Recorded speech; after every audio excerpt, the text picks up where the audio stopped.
Hey, Dr. Bill Sinyard here. You may or may not be familiar with the attachment theory and the work with infants of British psychologist John Bowlby and Stillface experiment, and later Mary Ainsworth and her strange situation experiment. Google them to see more. They're very helpful. Stuff related to addiction and parenting and such. The attachment theory, which I'm a big fan of, claims that much of our adult current sense of enoughness and connectedness, roughly shame and loneliness, was determined a little or a lot in infancy. Based upon how our primary caregivers responded to us and our needs. So how do we apply this to addicts and addiction?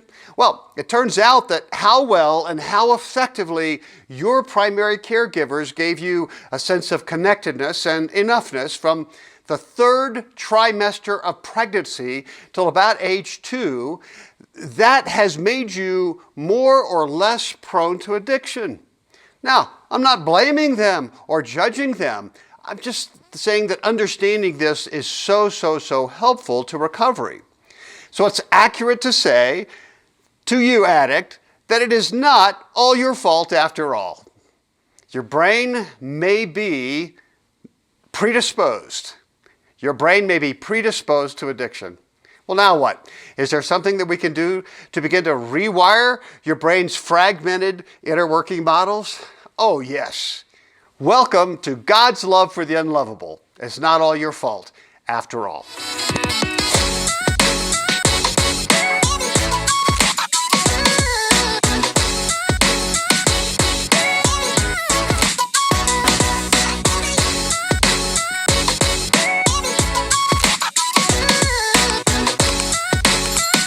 So what's an attachment? Well, attachment is the emotional connection that we each form as an infant with our primary caregiver. And we're learning that the breadth of the emotional attachment we experience as an infant largely determines how well we relate to other people now, how we are able to emotionally self-regulate, our empathy for others, and frankly, how we respond to intimacy and relationships throughout our entire life. So much of this struggle is subconscious, which makes it very difficult to process by normal cognitive and behavioral counseling means alone. Attachment theory helps us begin to be aware of why we do certain things and feel certain ways. So I often tell people that I'm working with, it's not all your fault. Your brain partly made you do it. Let's talk about it. So don't misunderstand. You are accountable for your actions and choices, but it's not all your rational brain's fault. That makes sense?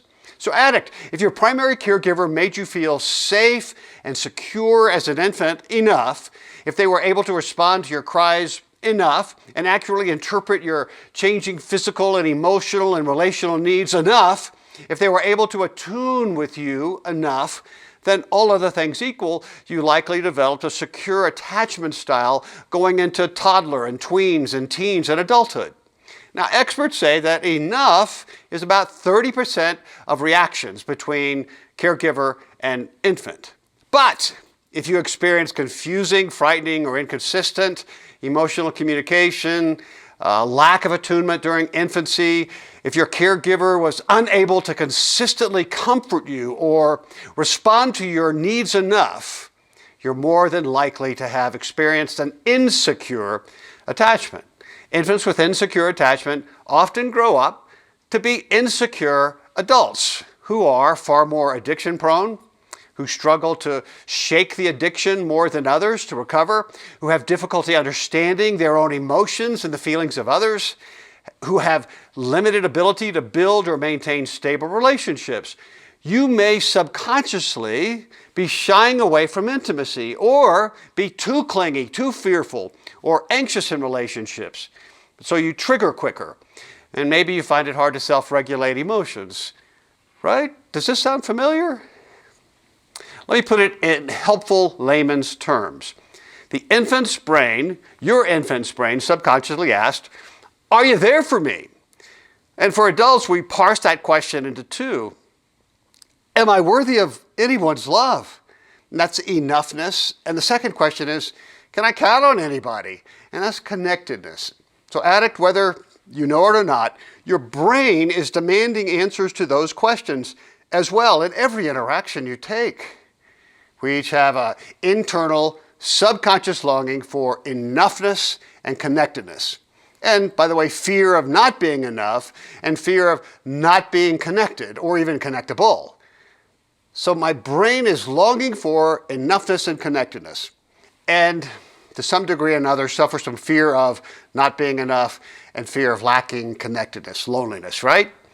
All right, so let's look at enoughness. Enoughness is related to our present experience of value and worth in our eyes and our perceptions of how others see us. Here's David Zoll on seculosity. Listen carefully and you'll hear the word enough everywhere, especially when it comes to the anxiety, loneliness, exhaustion, and division that plague our moment to such tragic proportions. You'll hear about people scrambling to be successful enough, happy enough, thin enough, wealthy enough, influential enough, desired enough, charitable enough, woke enough, good enough. We believe instinctively that were we to reach some benchmark in our minds, then value, vindication, and love would be ours. A sense of enoughness and connectedness would be ours, right? Now, enoughness is related to shame. Shame happens when I realize that I'm not experiencing this enoughness and I come to believe that it's largely my fault. Something's wrong with me. Something's broken. Something's just off. And I'm just not enough to have a real relationship where, someone really gets me. Somebody really likes me, where my life matters to others, by the way, and to God. Now, biblically, enoughness is the essence of the word righteousness. It's the I need to feel right, whole, within myself and in relationships to others and to God. So what Jesus did for you, if you're a Christian 2,000 years ago, could be put in these attachment theory terms. Now God sees you as enough. And the passion of the Spirit in your inner being is to make you feel enough today. And by the way, if you're feeling that, you don't need that from others as much. So imagine this inner motivational power as a spectrum, -10 to +10, and look at the two arrows underneath. I long to feel enough in the eyes of those who are important to me, and I'm afraid that I am not enough. Yeah? All right, connectedness. Author Brené Brown puts it this way: what comes from the inside of us is a very human need to belong, to relate. We are wired for connection. It's in our biology. Connection is critical because we all have the basic need to feel accepted and to believe that we belong and are valued for who we are. Well, if your caregiver or parent's attention had been inconsistent or confusing, right, from your point of view as a child, and even now as an adult, your brain's unconscious inner wiring may be to not trust relationships. And look, it's normal. Nothing has hurt you more than relationships gone bad. So it's common for children who are now adults to both want intimate, life-giving relationship, but also fear them and fear not having them. So consider connectedness also as a spectrum from -10 to +10. -10 is that adult who has learned that relationships just can't be trusted, or they're just generally hurtful. And so subconsciously, they're going to avoid them. They're going to be afraid of them. Or, this kind of relationship is inaccessible to me, but they might long for them. So longing and fear. They subconsciously fear that people will just let them down and will act out accordingly. Now, +10 is that person who sees the value in having friends and has had some early success. They've experienced relationship as good as an infant, as a child, as a toddler. So bottom line, your subconscious brain is asking the question, can I count on you? Is there anybody who has my back? Is there anybody I can trust when the chips are down? Or is everybody just going to abandon me? And if you see the two arrows underneath, you long to feel connectedness or connectability or connectableness in the eyes of those who are important to you, including God, but you're afraid that you are not connected and you're afraid what might happen when you let others close. if you let them see the real you, mask off, right? Well, we want to help you lean towards the +10 side of that spectrum. Yeah? Well, let's talk about the importance of community for recovery of addicts. Throughout the early and mid-20th century, addiction scientists referred to a specific experiment to prove their theories about the role of causality and chemical hooks in addiction. It was commonly understood that certain drugs are just so strong, they automatically create addiction behaviors in anyone and everyone. And multiple experiments came to the same conclusion with remarkable similarities. The problem was that the experiments were quite flawed. Researchers exclusively placed a single rat alone in a very small cage with just two options for drinking water. One water bottle filled with pure distilled water, and the other one laced with either morphine or heroin or cocaine. And based upon that experiment, no matter how many times they did the experiment, the rat chose the drug water 10 times out of 10.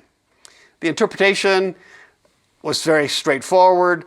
Certain drugs are so addictive that rats, and by the way, projected to humans, will sacrifice everything, even at the risk of its own life, to continue obtaining the drugs. But in the late 1970s, psychologist Dr. Bruce K. Alexander of Simon Fraser University in British Columbia, he exposed the flaw. He identified that there was an unaccounted for variable in the rat experiments.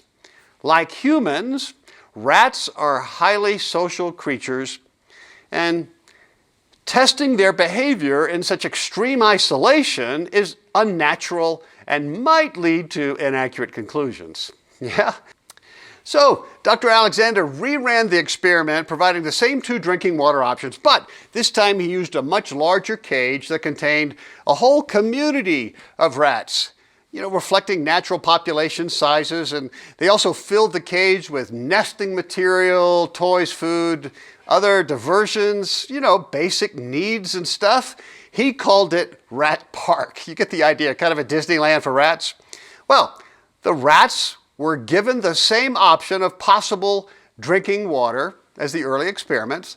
The variable is this: do socialized rats who are feeling the rat versions of connectedness and enoughness more act the same as lonely and isolated rats?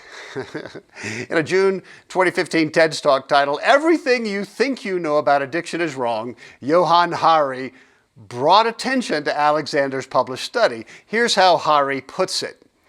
In Rat Park, the rats don't like the drug water. They almost never use it. None of them ever use it compulsively. None of them ever overdose.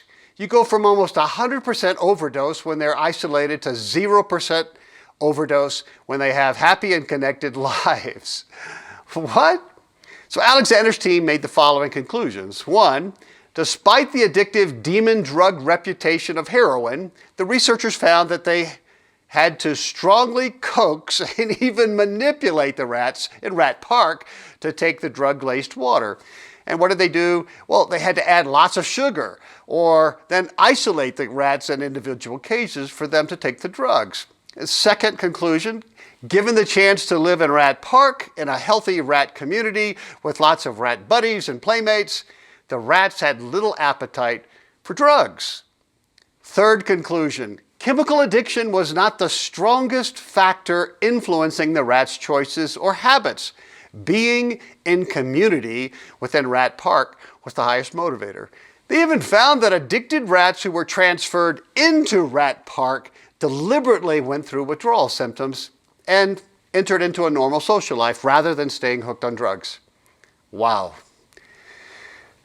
Here's how Dr. Alexander himself puts it.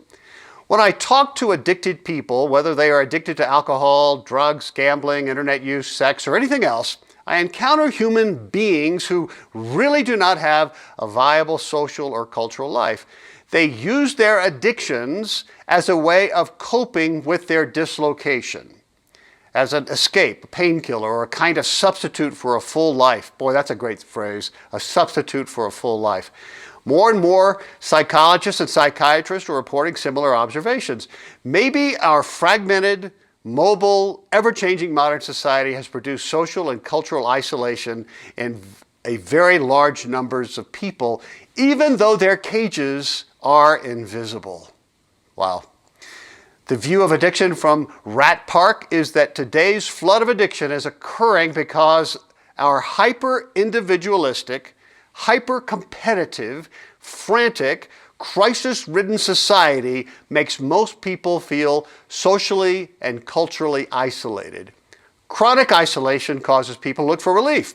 They find temporary relief in addiction to drugs or any of 1,000 other habits and pursuits because addiction allows them to escape from their feelings, to deaden their senses, and to experience an addictive lifestyle as a substitute for a full life. Thoughts? Give me feedback, Bill at gospel-app.com. Look, based on Alexander's findings, it seems that our addicted brain is actually very willing to find a suitable substitute for the pleasure caused by drugs. In the case of rats, the community is better than drugs. As it turns out, the problem wasn't the drugs as much as it was isolation in a cage. It wasn't natural for the rat to choose getting high. It was unnatural for the rat to be alone. So here's a question. Can we make projections from rats to human behavior? Yeah. What's going on in our brain as we socialize? Well, we're created this way. We get a drug-induced high in community. Here's a specialist. The human brain uses naturally occurring endogenous opioids to make certain experiences and behaviors literally feel good. The most commonly known ones are called endorphins. These compounds have a very similar chemical structure to morphine, heroin, oxycodone, but they are produced in the brain rather than in the lab. See, natural brain-produced opioids, endorphins, happen when you jog or work out or when you have a particularly meaningful experience or social connection with someone else. It's one of the ways that our brain was created by God to reduce loneliness and isolation, to help us feel enoughness. And the human need for enoughness and connectedness is one of the reasons that peer support models like 12-step groups continue to be popular and effective methods for addiction treatment. They're kind of rat parks, a little bit, with apologies. At the core of the 12-step program is anonymity, which allows newcomers to the program the freedom to share without feeling judged, and then begin to build trust within a peer group and within a relationship with an individual sponsor, right? So please, stay with your group. Please stay with a sponsor. So isn't that making sense? So Christian Addict, is there another way to get a hit of connectedness and enoughness? I mean, maybe your relationships are in the dumpster. Yeah, I mean, that's why we created the online program for Christians, including Christian addicts, called The Dance. Now, we're not going to be able to take the time to do the entire dance here, but we're going to tell you about it and then encourage you to do it separately. So what's the dance all about? 4th century Greek church theologians imagine the Trinity, Father, Son, and Spirit as a dance, a perichoresis, which in the Greek would be a dance around. They imagine this intimate, joyous, glorious, mutually honoring dance between the Father, Son, and Spirit and a dance around. And then the dance opens up and one of them reaches out, grabs hold of your hand and draws you into that dance as a valued, welcome partner. Salvation, right? Redemption. This is an amazing attachment theory view of salvation. So here's the bottom line. If you're a Jesus follower, you're already in the dance. You can't mess it up. It's available for addicts, but so often you stop hearing the music. You've been shamed too much to believe that you're in the dance still. The world just beats it out of you, right? And the addiction doesn't help. But what if you could feel again? Experience again that dance, hear the music, begin to feel a little bit of the intimacy with God, Father, Son, and Spirit, just a little more. If you could feel a little or a lot right now, a shot of enoughness and connectedness like a rat park for Christians, wouldn't that be something? Wouldn't that diminish your jonesing for your drug of choice a little? A little. That's what we want for participants to experience, a little or a lot, and shame-free. Look, you already know it, but experiencing it is a horse of a different color, they say. And that's our hope anyway. The dance is totally online, confidential. You can use any smart device. There's a small fee, but it's 100% value guaranteed. Go to www.the-dance.org. Press Get Started now. You need to download a couple documents, just 8 pages or so. Takes 2 hours and worth every minute. Does it work? Yeah, and we can prove it. It's evidence-based. So participants do a before and after self-assessment survey, simple, so that you can see where there has been movement. Oh, it's so encouraging. And you'll get results immediately when you're finished with a 2-hour exercise. Well, here's an overview of the results since 2020. The 4 metrics we track are relationship to self, other, God, and then an interesting one, you'll see what we mean, a vindication for the hurts and wounds and injustices. Pretty important, and it's remarkable. Here are the results. Improved self-image, up 20% in 2 hours. Wow. Improved experience of relationship with others. Right, the connectedness, man, it goes up 50%. I feel like connectedness is good for me now more. Experience of your relationship with God goes up almost 40%. And then this important vindication justice number goes up almost 30%.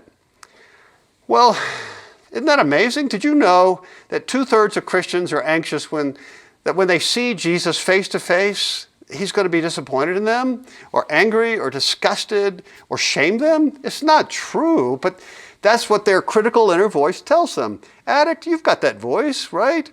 So in the dance, we have them take that inner brain beast to trial with God as the judge. It's creative, it's powerful, and it's remarkable the change that it makes.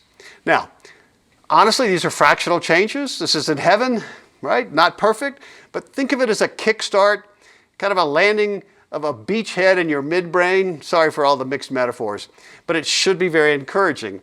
And once you register, you're a member for 30 days, so you can, and we recommend that you do it a couple of times during the membership period. Well, here's some testimonies.